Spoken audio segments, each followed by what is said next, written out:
You know, when you're doing these interviews, whether internally or talking to customers, what questions are you asking? Especially internally, I try to like with the head of engineering, I'll get down to like, I actually want to understand how are you compensated? Like, you don't have to tell me your actual salary, but is there any kind of like a bonus? Like, is there something that, you're incentivized to do that? Maybe like we could tweak messaging around, uh, that.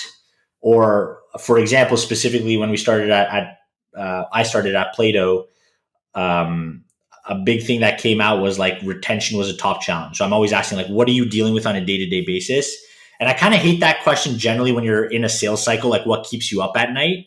But I Yeah. think you can get away with it if it's like an internal question to your department where you truly are just doing this to learn and you don't actually understand them at all yet. Yeah. So it could be basic stuff like that. And then what I even do too with customers, like even when we're on demos, if I notice we have a good relationship towards the end, I'll kind of try to keep it more casual and just be like, hey, like I'm still new here. Um, what are your honest thoughts about this? Like I'm still trying to tweak messaging. Like, do you think the way that I pitch this makes sense? And just try to be vulnerable and play that newbie card. And I tell my SDRs to do the exact same thing.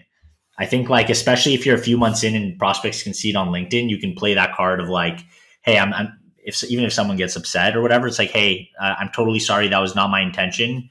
I'm actually still new here and I'm just trying to figure things out.